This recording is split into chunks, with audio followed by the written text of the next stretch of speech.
Good morning, good afternoon, good evening, whatever region of this country and world that you're in right now, one of those should be applicable. I'm here to tell you a little bit about American history. The part about American history that's actually that's a concerted effort right now to erase. Welcome to this presentation of American history that America is slowly and methodically removing from its educational system. What history am I referring to? The history and contribution of African Americans who fought and gave their lives in every war this country has ever fought. These are men and women who died embracing the belief and standing strong for America, only to have America turn its back on them when they needed America the most.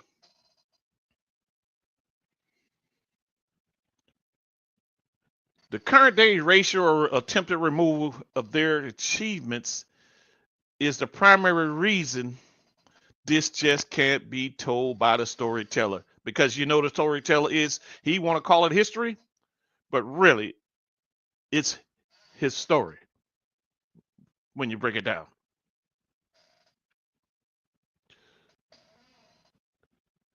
I'm going to begin this segment or video talking about the Buffalo Soldiers.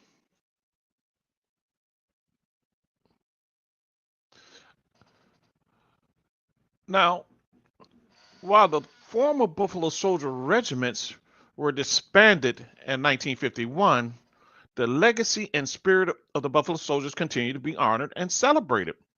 The term Buffalo Soldiers is not a term used in today's Army, but the historical units are recognized for their contributions and are remembered through museums, historical sites, as well as ongoing research. The 9th and 10th Cavalry Regiments, along with the 24th and 25th Infantry Regiments, were the original Buffalo Soldiers. These units served in the United States Army from 1866 to 1944. These units were segregated and played a crucial role in the nation's history. Now, you might want to ask yourself, how did the Native Americans, the indigenous people, feel about Buffalo Soldiers? They looked at the Buffalo Soldiers and thought that their bravery and ferocity in battle, the brothers came to fight. They didn't mess around. Reminded the indigenous as well as Native Americans of the way Buffalo fought. If you ever seen a buffalo out on the range, they really look like they can put up a fight. And so the Indians kind of related to us. And Indians look highly, and I say Indians, indigenous people, with no insult. I don't want to insult the Native Americans. But whatever the reasons, the soldiers considered the name high praise, as Buffalo were deeply respected by the native peoples of the Great Plains. Now, what was the difference between the indigenous, the Apaches, and the Buffalo Soldiers, who they fought mostly? I'll tell you a little bit about a difference between those. Buffalo Soldiers boasted the lowest court-martial rate and desertion rate in the Army, despite racism and poor conditions.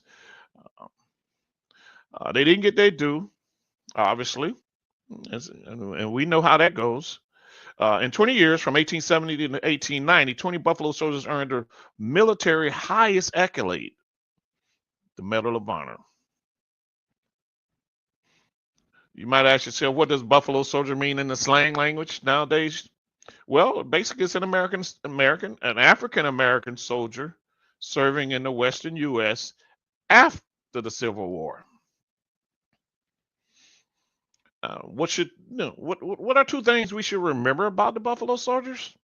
Two key things to remember about the Buffalo Soldiers are they are exceptional courage and discipline. They displayed exceptional courage and discipline, as evidenced by their lowest the lowest court-martial and desertion rates in the Army. Brothers wasn't running, and they wasn't getting they weren't getting court-martialed, and they damn sure wasn't running. Okay, their contributions to the Western expansion and national park development. They don't get a lot of credit for that. Those parks that you like to take your family out to on picnics and holidays, they had a strong hand in that, contributing to the expansion of those parks. They served with distinction in the Indian Wars, protected national parks, and helped build infrastructure in the West. A fun fact about the Buffalo Soldiers is that the nickname is believed to have originated from Native Americans who admired the soldiers' courage and toughness in battle, comparing them once again to that fierce buffalo of the plains. Another interesting detail is that they served as some of the first national park rangers. Again, preserving those parks that you love to go out to on a holiday, a picnic, whatever the case be, a Sunday evening. They help preserve those parks for you to be able to do that today, including Yosemite Park, national parks for illegal grazing. They kept the poachers and they kept the wildfires down. Boy, we use them right now in California with all the wildfires going on there. Now, the Buffalo Soldiers were among the first African American units in the United States Army. They fought in the Spanish War. The Buffalo Soldiers distinguished themselves in the Spanish American War, earning further recognition for their bravery. A total of 30 Buffalo Soldiers received, again, the highest honor they could at the time, the Medal of Honor. These medals were awarded for their valor, the bravery, in service during the Plains War, the Spanish American War, and also the Korean War.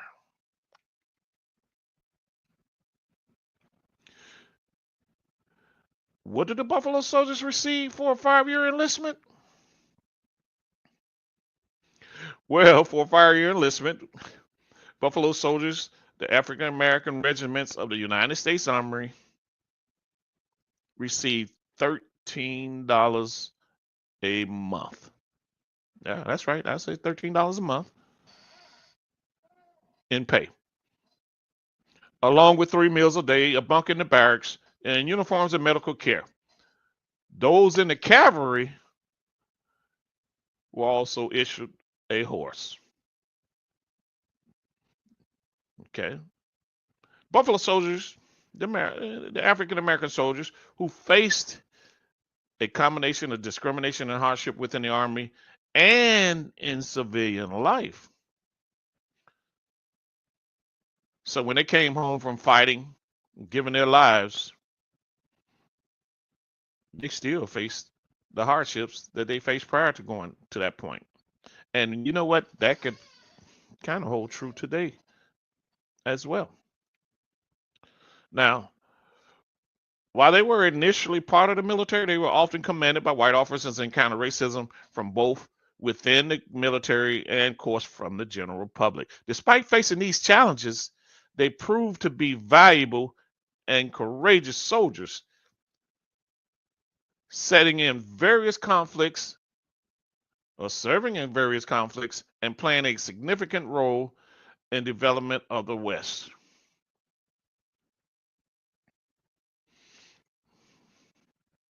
Now, the Buffalo Soldiers regiments went on to serve the United States Army with distinction and honor for the next 9 decades. 9. Even though it's well believed, or the information that was disseminated was they only existed during the Western days. Not true. Not true. Fake news once again. Anyway, the Buffalo Soldier regiments went on to serve the United States Army in distinction and honor for nearly the next 9 decades. The storied Buffalo Soldiers regiments came to an end believe it or not, during the Korean War. The Korean War. So there were Buffalo Soldiers around at that point in time. And they came to an end also because the Executive Order 9981. Executive orders. Boy, aren't we familiar with those things right about now? Our current regime, who wants to be the king, is the king of executive orders. We don't even want to go there, but I won't go there on this in this segment because this is not what that about. This is about at this point. Um, Sergeant Major James Williams is, is the last living member of the Buffalo Soldiers, a special group of U.S. Army group in the U.S. Army. He served in the 9th and 10th Cavalry Regiments for 21 years, including during the Korean War and 4 tours in Vietnam. Robert Dixon on November the 15th, 2024. The last surviving Buffalo Soldier died at the age of 103 years old, the oldest Buffalo Soldier known.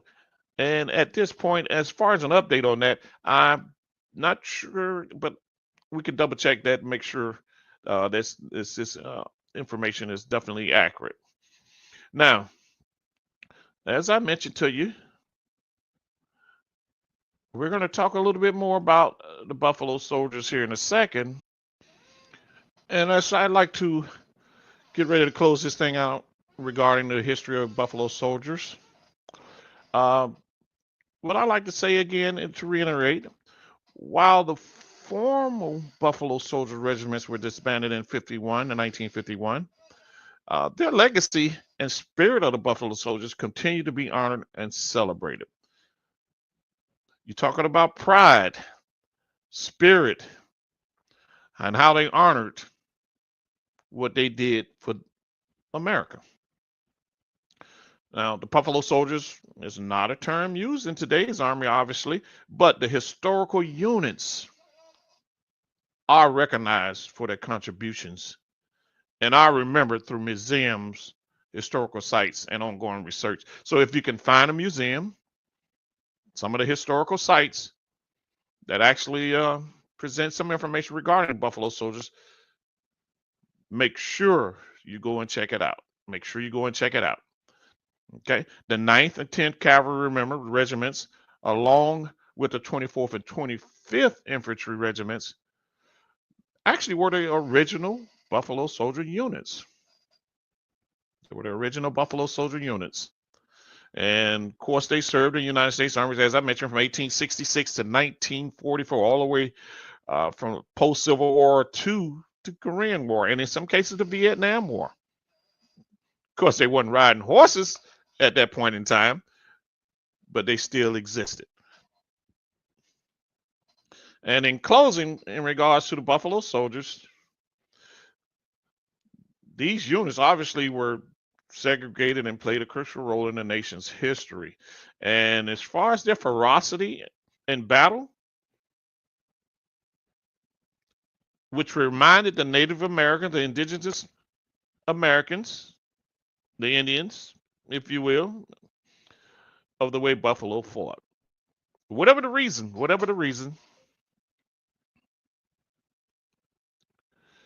the soldiers considered the name a high praise. They honored that name. They took a lot of pride in that name. And as I mentioned, if you know anything about buffaloes, if you've seen any of them out on the range, and you probably won't see too many nowadays. Definitely not, in the bigger cities. Obviously, you have to find yourself in the Midwest somewhere. But if you've seen them, you would understand the Indians, the Native Americans respected them because they saw strength, they saw toughness, they saw integrity amongst themselves. And right now, at this point, America is trying to eliminate that information, trying to eliminate the history of the Buffalo Soldiers. Next up, I'm going to tell you a little bit about American history that's not being taught, trying to be swept under the rug.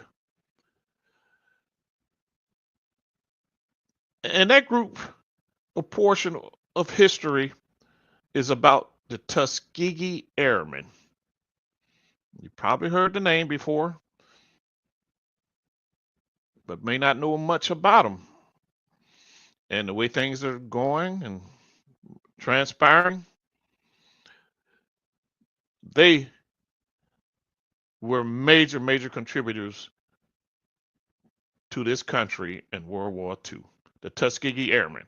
Now, the Tuskegee Airmen were a highly decorated group of African American pilots who served during World War II. They were trained at Tuskegee Airfield in Alabama and proved their worth in combat, earning numerous awards and accolades. The training and education of these airmen, the Tuskegee Airmen, were the first African American military pilots trained in the United States Army Corps. Tuskegee Army Airfield, which also was invested in by the Tuskegee University, became the only school for black pilots. Some 1,000 pilots were trained there from 1941 to 1946. These airmen flew over 15,000 missions and earned a reputation for their skill and effectiveness in escorting bombers. They were so good, they also destroyed and damaged numerous enemy aircraft, transport vehicles, and even a German destroyer. Have you ever heard anything like that happen in any of the wars, especially when we had jets and missiles from long range, pilots actually destroying an enemy destroyer. These guys did it. Now, the Tuskegee Airmen received numerous medals, as I mentioned, including 150 Distinguished Flying Crosses and 3 Distinguished Unit Citations. Their performance in combat was instrumental in securing Allied victory in World War II. And instrumental is putting it lightly. That's an understatement. Now, these airmen also, their success helped pave the way for desegregation of the United States military in 1948. Their achievements also contributed to the Civil Rights Movement. They were trained at Tuskegee Army Airfield, as I mentioned, in Alabama, which is how they got their name, the Tuskegee Airmen. Now you know the rest of the story. They were formed by the War Department in January of 1941. They were known as the 99th Pursuit Squadron by the United States Army Corps, which later changed its name to the United States Army Air Forces.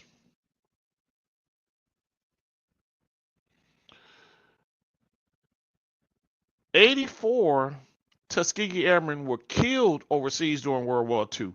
Again, sacrificing for America with their lives. 68 pilots were identified as either killed in action or missing in action. 12 pilots were killed overseas in training accidents or non-combat related incidents. The Tuskegee Airmen flew more than, as I mentioned, 15,000 sorties missions between May of 1943 and June of 1945. Bomber crews often requested to be escorted by these red tails. Bomber crews, and keep in mind who was flying these bombers. There wasn't no African Americans flying them. I can tell you right now. But these crews were requesting to be escorted by these red tails, as they call them, a nickname acquired from the painted tails of Tuskegee Airmen.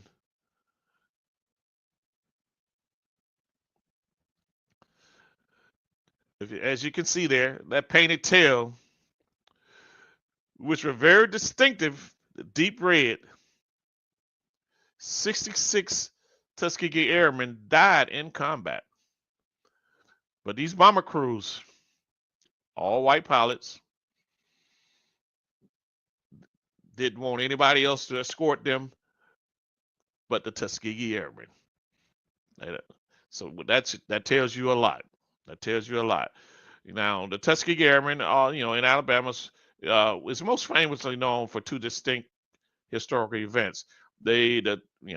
Tuskegee, Alabama had that situation where the syphilis study and the Tuskegee Airmen. If you don't know that story, you need to look it up. The Tuskegee syphilis study was a long-term unethical research project conducted in 1932 and 1972 where African American men were treated like guinea pigs. Men were knowingly left untreated for syphilis, which is a sexually transmitted disease back then. There wasn't no cure for it at that time, so they used who? African American men. But again, this is about the Tuskegee Airmen, who were the first Americans or African American military aviators trained at Tuskegee Airmen Field and renowned for their bravery and skill during World War II. Now, there were quite a few standouts as Tuskegee Airmen. Several Tuskegee Airmen stand out that are notable contributions and achievements. Some of the most famous included Benjamin O. Davis Jr. He was the commander of the 99th Fighter Squadron and later the Air Force first African American general. Also, there was Alfred Chief Anderson. He was the first African American to earn a commercial pilot certification. And of course, we had Charles McGee, a Tuskegee Airman who flew 409 combat missions in 3 years, eventually achieving the honorary rank of Brigadier General. Now, as of February 3rd, 2025, there's only one surviving Tuskegee Airman that at this point, and his name is Harry Stewart, and he was one of the last living Tuskegee Airmen, and he actually passed on February of 2025. The red-tailed angels. red-tailed angels. Who were the original 5 Tuskegee Airmen? Who were the original 5? The 5 original Tuskegee Airmen were Benjamin O. Davis Jr., Lemuel R. Curtis, Charles DeBow, George Spencer Roberts, and Mac Ross. They were the first African Americans to graduate from the Army Air Corps pilot training program at Tuskegee, earning their wings and becoming military pilots in 1942.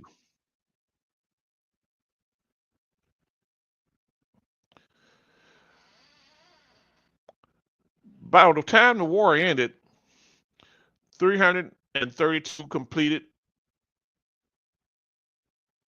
1,578 combat missions, and they destroyed or damaged 400 enemy aircraft. And as I mentioned, they sank an enemy destroyer, which is unheard of. They actually sank an enemy destroyer. And they destroyed numerous enemy installations. By 1945, 992 pilots had trained at Tuskegee. 335 would be deployed, and 66 were killed in action, and 32 were shot down and became prisoners of war. Now, let me give you 2 interesting facts about the Tuskegee Airmen.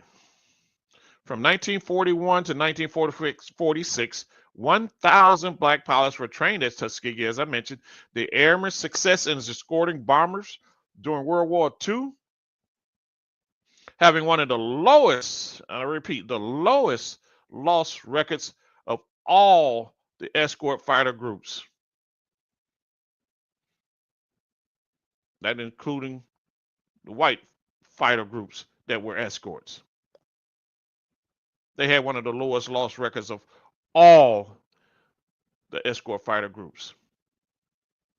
And they were in constant demand for their services by the Allied bomber units. The white bomber pilots would put them at the top of the list as far as an escort into enemy zones.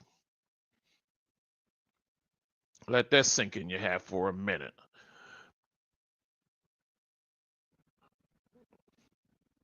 What happened? Well, what happened to the Tuskegee Airmen after World War II? After the World War II, the Tuskegee Airmen returned to a society, back to America, where they faced ongoing racism and segregation. After all they accomplished in World War II. However, their service had a profound impact. It paved the way for this desegregation of the U.S. military in 1948 through Executive Order 9981. Here we go, that executive order thing. As I mentioned to you, it paved the way. Uh, but the racism and segregation, this is this is something that we're still dealing with from as military members will tell you, it's coming at you in a little different direction, a little different twist. But under these circumstances now,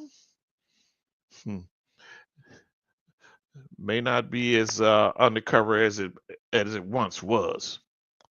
Now, the Tuskegee Airmen were the first black military aviators, as I mentioned, in the United States Armed Forces. And again, they were nicknamed the Red Tails because of the deep markings on the vertical stabilizers of their aircraft. Their motto, and you probably heard this and you've heard it said before, and chances are you probably didn't know where it came from, but their motto was spit fire. You've heard somebody say, boy, he was spitting fire. Well, this is their motto.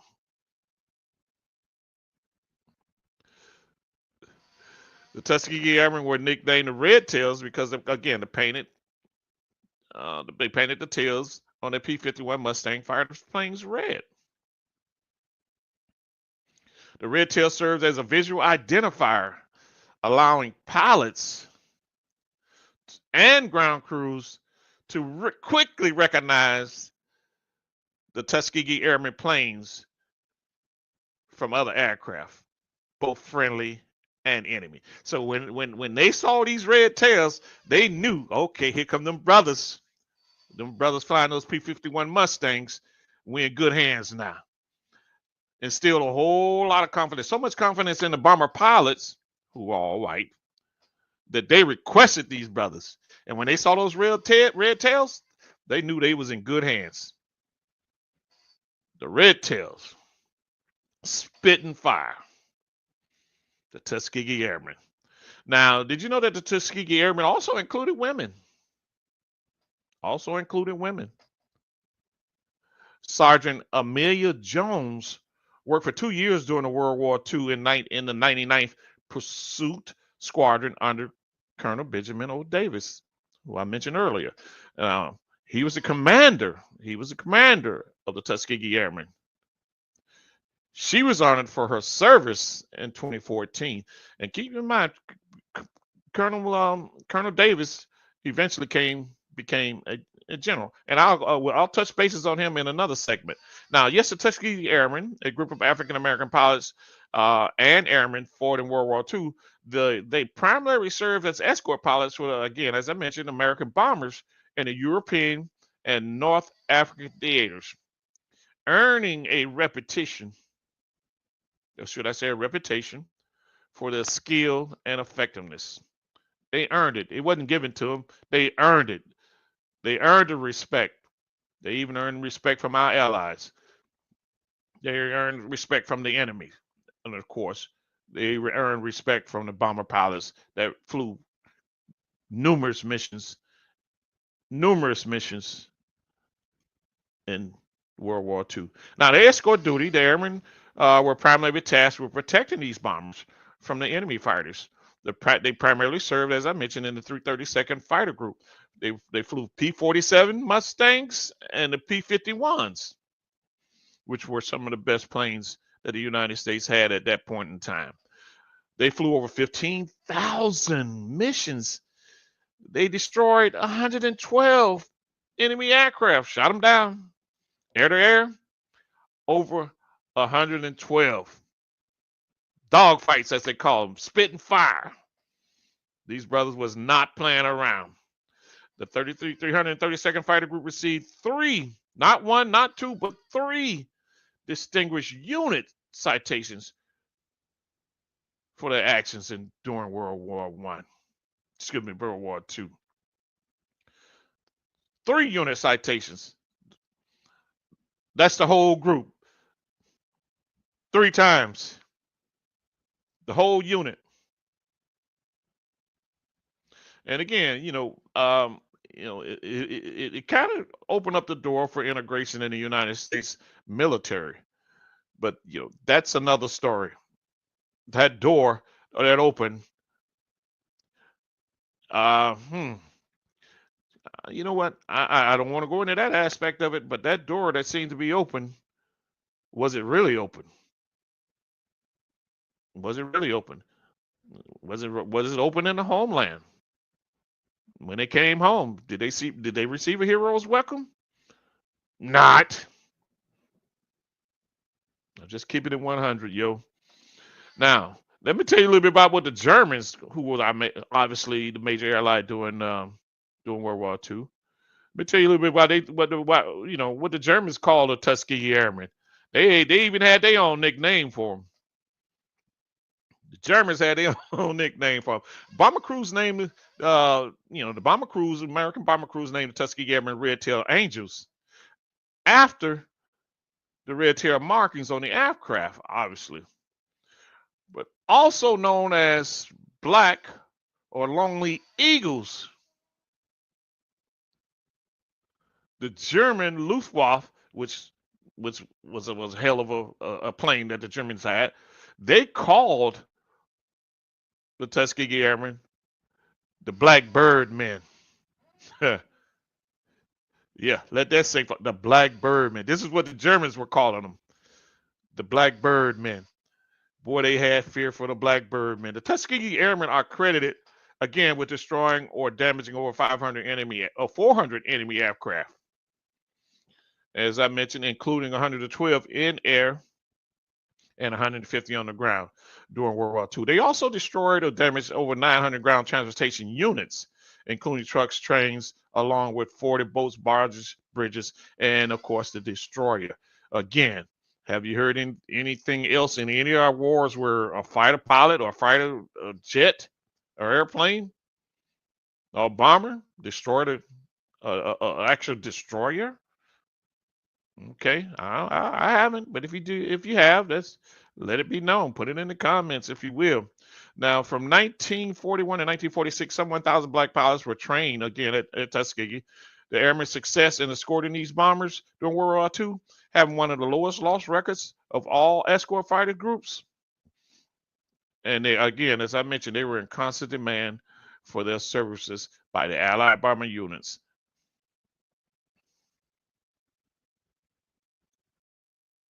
Now, as I mentioned, 84 Tuskegee Airmen were killed overseas during World War II. Accidents, actually. 68 pilots were identified as I mentioned, as either killed in action or missing in action. And 12 pilots actually were killed overseas in training accidents or non-combat related incidents. Again, giving their lives for this great country of America that's kind of trying to erase their story. I ain't gonna say kind of. That's a concerted effort to erase this history, this part of American history, because only he is telling the story. He wants this to be his story. And when I say he, Do I need to go into details on that? And that's why I'm here, trying to enlighten you on American history that's not being taught anymore or trying to be removed from our history books. Now, how many, as I mentioned, these pilots fought against air-to-air combat against the Germans, and the question is how many Germans did the Tuskegee Airmen shoot down? How many German fighters? How many? Well, I can tell you this. Colonel Roscoe Brown, if you haven't heard of him, was one of the 3 Tuskegee Airmen to have shot down a German Me-262 jet. You hear me? You hear me? A jet. He flying around in a P-51 Mustang with a propeller. Meanwhile, these Germans have got jet engine planes that they're flying around. Severe disadvantage for the P-51s. But Colonel Roscoe Brown was one of the 3 Tuskegee Airmen to have shot down a German jet. Despite the fact that the jet was much faster than the P-51s, the Tuskegee Airmen flew at the stage of war. Tuskegee Airmen shot down a total of 120 enemy airplanes in World War II. Originally from New York City, Lieutenant Colonel Lee Archer became one of the most proficient pilots in the 332nd unit, becoming the 3rd of 3 Tuskegee Airmen to achieve 4 victories in air-to-air combat. Let that sink in for a second.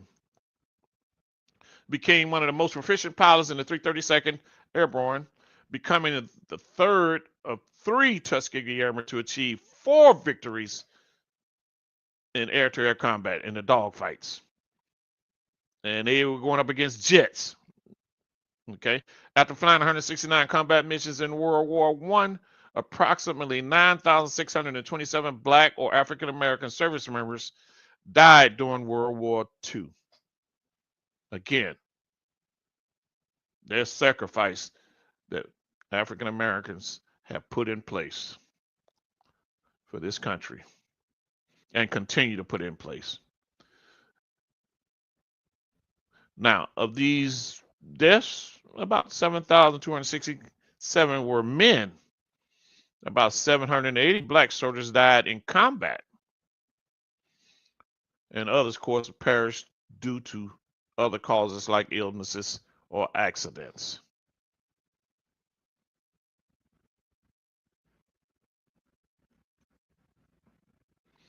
The Tuskegee Airmen. There you have it.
And this concludes my presentation on the Tuskegee Airmen. Hello, and once again, welcome. Welcome to this presentation of American history that America is slowly and methodically removing from its educational system. You should know what's going on around you in your states and around this country. It's not even conservative effort to hide it. So be aware. And that's why I'm here today, actually, to discuss American history, that America is intentionally, slowly, and methodically removing from its educational system. What history am I talking about or referring to? That's a no-brainer. The history of and contribution of African Americans who fought and gave their lives in every war this country has ever fought in. These are men and, of course, women who died, actually gave their lives, sacrificed their lives, embracing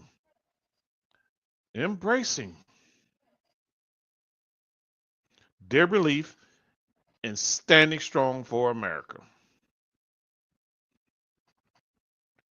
Only to have America turn its back on them when they need America the most. And continue to need America.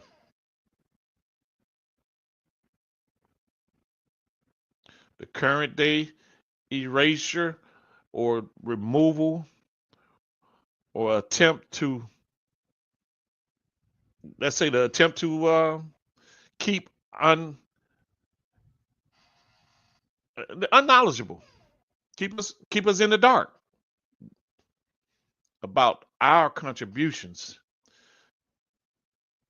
to building this country to a point where it is as great as it is. And not just our contribution to building this country, building this society. We do have a strong hand in that. But what I want to do is talk a little bit about the history aspect of it, because again, you can't just have the storyteller tell his story. The storyteller tell his story. Because if you do, which they're trying to do, boy, we got a lot of dark days ahead of us. We don't know our history. And if they say if you don't know where you came from, you damn sure don't know where you're going. But anyway, what I'm going to do is touch on American history that's not being taught. And the next up in this regard will be Doris Miller. Doris Miller. You may have heard the name before, maybe not. Okay. Doris Miller. I'll tell you a little bit about Doris Miller. During the Pearl Harbor attack, for those of you that can remember, during the Pearl Harbor attack, Doris Miller was a U.S. Navy mess attendant, second class on USS West Virginia. A mess attendant. Brother was a cook. Not a first class cook, but a second class cook on the USS West Virginia. Now, he displayed extraordinary courage and heroism. He first helped evacuate wounded sailors, including the captain. Then bravely manned an anti-aircraft gun, firing at Japanese planes that were attacking the ship. They were attacking Pearl Harbor. The Japanese were coming in strong, and they tried to destroy Pearl Harbor. His actions, despite lacking training on the gun, brother had no training on the gun, but he knew his way around in the kitchen. Okay? But he had no training on the gun. But despite the lack of training on the gun, was a testament to his bravery and dedication. Now, Miller was below decks doing his thing on the USS West Virginia when the attack began. He quickly moved and made his way to the bridge, which is the upper portion of the ship, where he assisted in carrying the wounded, including the ship's captain, Captain Mervyn Binion, to safety. Then he got on that gun. He manned the anti-aircraft gun. After helping to evacuate the wounded, Miller ran into an unattended. Nobody was there. None of the qualified or trained sailors were there. He ran into an unattended 50 caliber anti-aircraft gun designed to shoot the planes down, basically. He had never been trained, brother had no training at all, to use this weapon. But he took control and fired at the attacking Japanese planes until the ammunition ran out. Brother shot till the ammunition ran out. After the order to abandon ship was given, Miller remained on board to help other sailors evacuate. He was one of the last 3 men to leave the ship as it sank. Needless to say, I don't know where the captain was, but he was wounded. But here we got a second class mess attendant, one of the last 3 men to leave the ship as it sank. Now, for his heroic actions, Miller was awarded the Navy Cross, the second highest military decoration a member of a Navy can receive. He also was honored with a national tour to promote enlistment and was the first African American to receive the Navy Cross for his courage. The U.S. Navy had since named a future aircraft carrier after him, the CVN-81. The CVN-81, named it in his honor.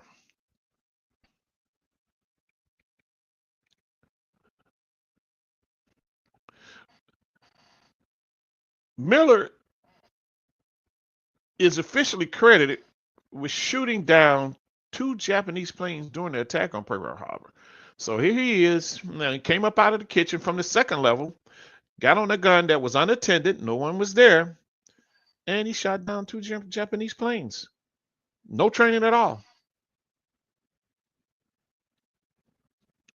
Doris Miller was a Navy hero during the attack on Pearl Harbor, but unfortunately, he was killed in action on November the 24th, 1943, when his ship, the escort carrier USS Liscum Bay, was actually torpedoed and sunk during the Battle of Mankin Island in the Gilbert Islands.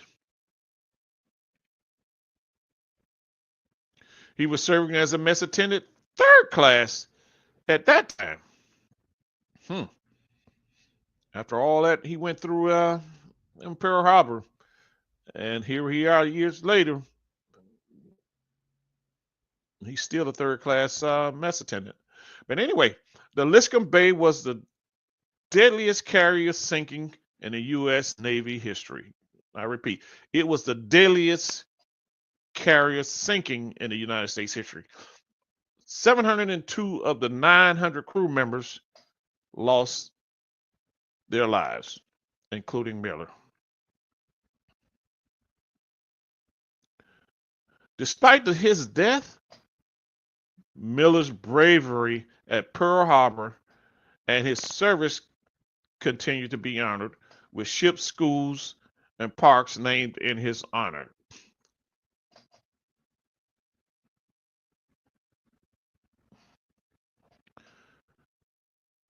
Doris Miller, though highly decorated for his bravery at Pearl Harbor, did not, I repeat, did not receive the Medal of Honor, primarily due to the racial prejudice prevalent in the United States military at the time. Does that sound familiar? Is that something that's still existing? Well, you know what? I would bet my house on it that it is, especially with what's going on right now. Now, while he was initially nominated for the Medal of Honor and awarded the Navy Cross, now he was nominated for it, but he was awarded the Navy Cross. The Secretary of the Navy at that time, Frank Knox, opposed the idea of black sailors serving in any combat role. He opposed it.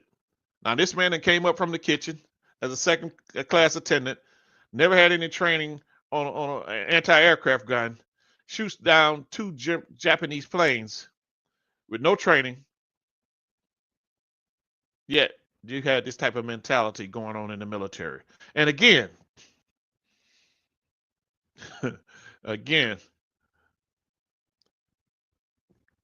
this is something that more than likely could still be going on, or probably is still going on, actually. I would say it is. It's just a little bit more discreet. Now, by him, Frank Knox, opposing the idea of black sailors serving in any combat role, this prevented Miller from receiving the nation's highest military honor. Third man off a sinking ship, rescued his captain, shot down two Japanese planes, but still couldn't get the nation's highest military honor because of the prejudices that were going on at the time. Now, despite the Medal of Honor nomination being rejected, Miller's extraordinary bravery was recognized with the Navy Cross, which was the third highest award at the time. He became the first black sailor to receive this honor, the first to receive this honor. He was the first African American hero of World War II. The first African American hero of World War II. He served as a U.S. naval serviceman and greatly appreciated for his courageousness during the attack on Pearl Harbor in the year 1941. Doris Miller used, again, a Browning 50 caliber anti-aircraft machine gun during that attack on Pearl Harbor. Never had any training, despite not having formal training on the weapon. He manned and fired that gun against attacking Japanese planes, demonstrating exceptional courage. Demonstrating exceptional courage. The U.S. Navy named the aircraft carrier USS Doris Miller, CVN 81, after Doris Miller, an African American sailor who served aboard the USS West Virginia during the attack on Pearl Harbor.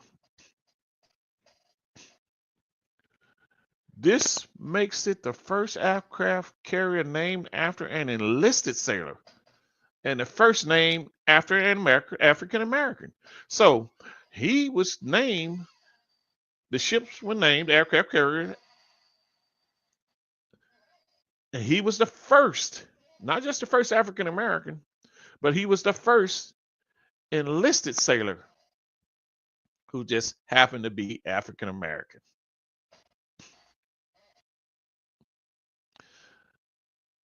Now, during the attack on Pearl Harbor, including firing an anti-aircraft gun and aiding the wounded, again, Doris Miller, it was a mess attendant, as I mentioned, on USS West Virginia, was a member of the crew aboard the ship when it was attacked in Pearl Harbor. Now, despite his rank, Miller went beyond his duties and fought the Japanese planes with an anti-aircraft gun. Even when ordered to abandon ship, he also helped evacuate the dying captain and rescue other wounded sailors. So he was told to get off the ship, but he stayed there to rescue the captain, who eventually died. So, and was one of only three to leave the ship at the last minute before it sank.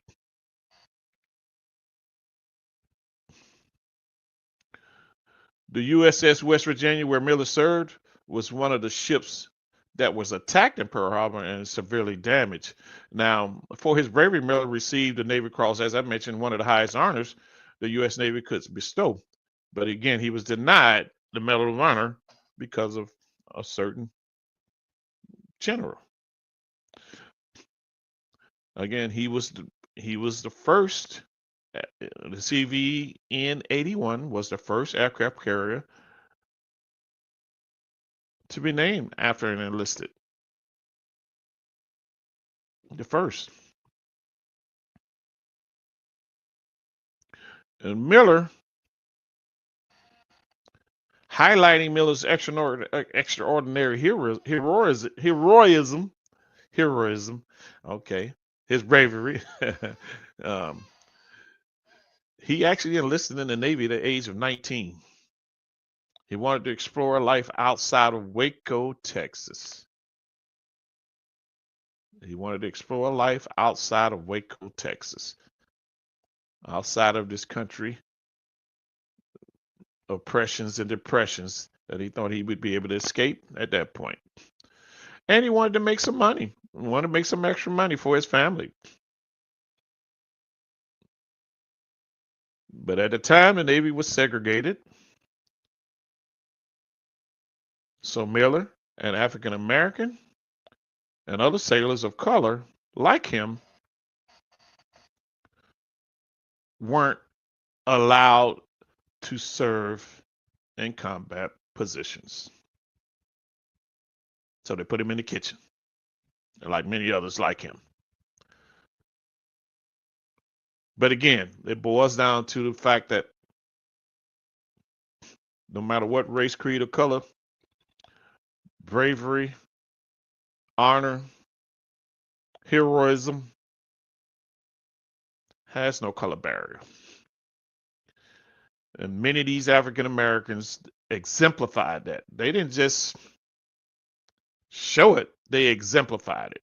They took it to the next level. And with that being said, I'm going to wind down here on the history not being taught to give you some ideas of what's kind of happened in the past.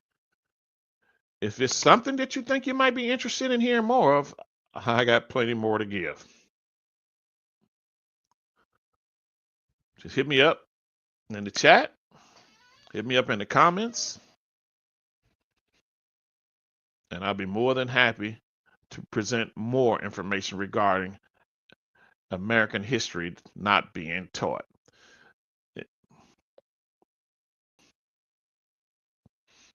And as you can see, I'm kind of, I'm wearing my dog tags, and so I might be a little biased because I am ex-military.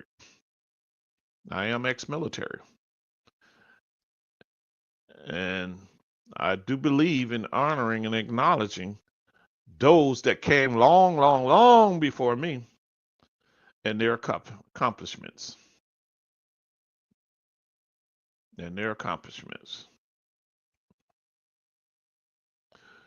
So if you want to enjoy or did enjoy this information, as I mentioned, I have 3 parts to it.